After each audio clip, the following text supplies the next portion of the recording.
Action. Hey, Sneezer, let's go. Goat herd.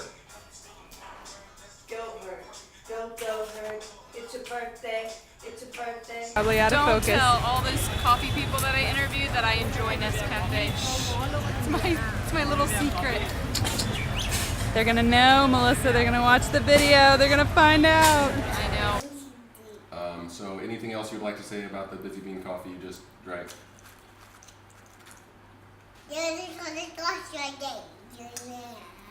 Well, I think he speaks for all of us. Hey, check out this move. Yep.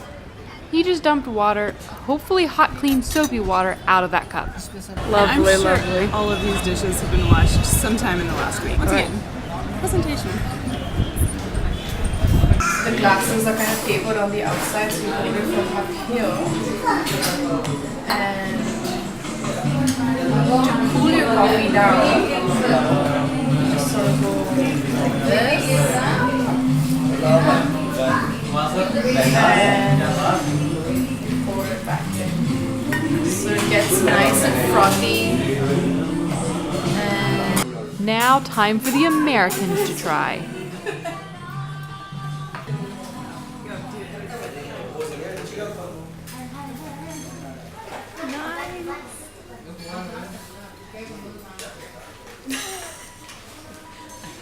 as venturous as I can get. Yum, yum, yum.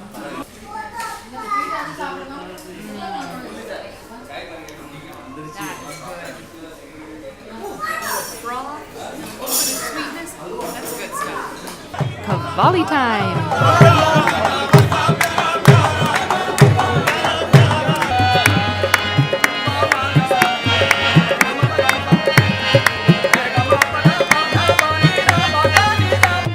There were these guys fanning the crowd, but it's not hot season, so I didn't really understand why they were still doing it, and they would stand practically on top of you and almost hit you in the face with that fan.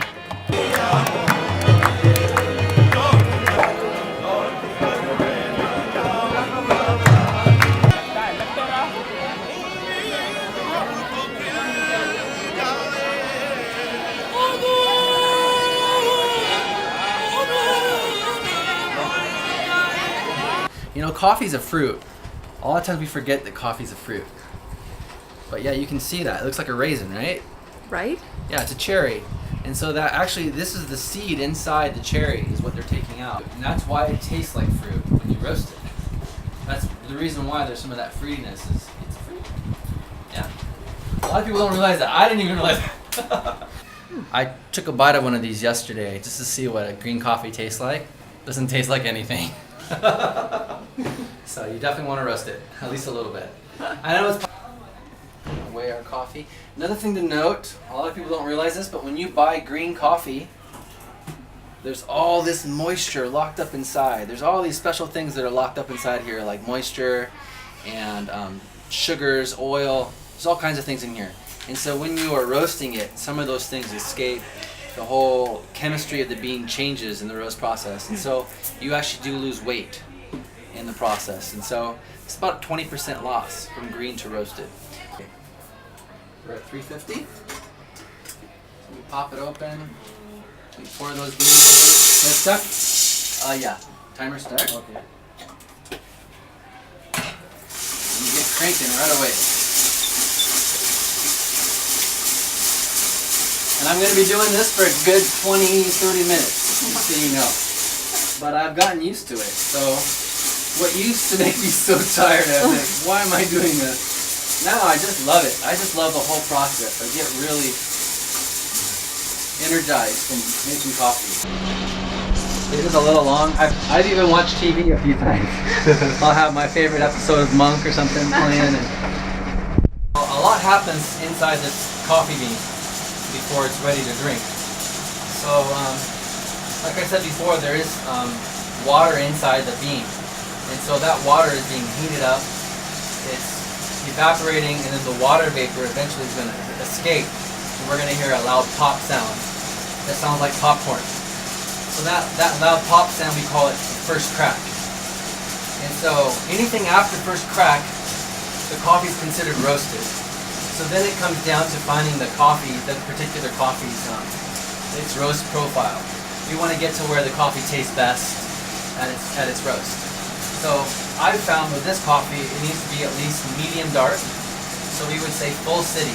Full city is medium dark, or we would even say full city plus, meaning we go to the second crack.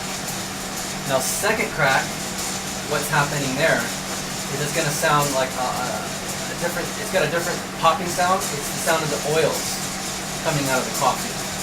So between first crack and second crack, another thing that's happening inside the coffee is that the sugars are crystallizing. And so that's what's giving the coffee its sweetness. There's a natural sweetness in coffee. So that's what's taking place. And then the oil is being expelled by that second crack. And the longer you go, the more shiny it becomes. But you don't want to go too long or it'll be cold. We're at brown. It's pretty brown. Oh, there went the first crack too. Ooh, I heard it. You heard that? Mm-hmm. Okay. Yeah, first crack also. First crack, 350. Color is brown.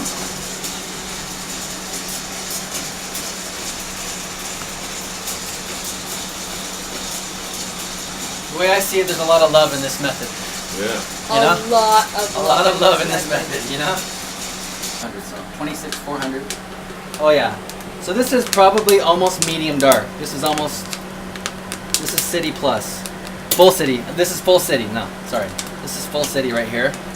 Or almost. And we'll go a little darker because we need a little more of that. What is it, color? Yep, looks good too.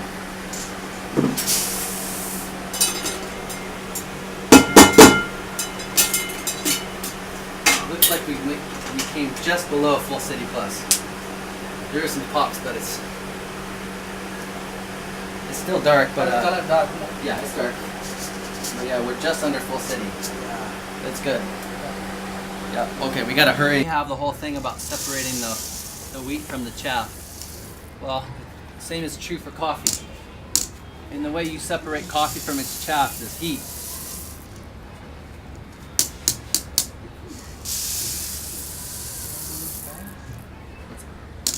Yeah, fan kitchen.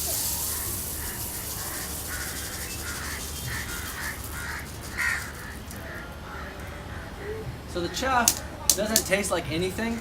Some people think you have to remove all of it before you drink your coffee, but it really doesn't affect the coffee's taste. But it's not useful either. So while you're getting the coffee ready, you also want to be heating up your milk almost simultaneously so that everything's kind of ready at the same time.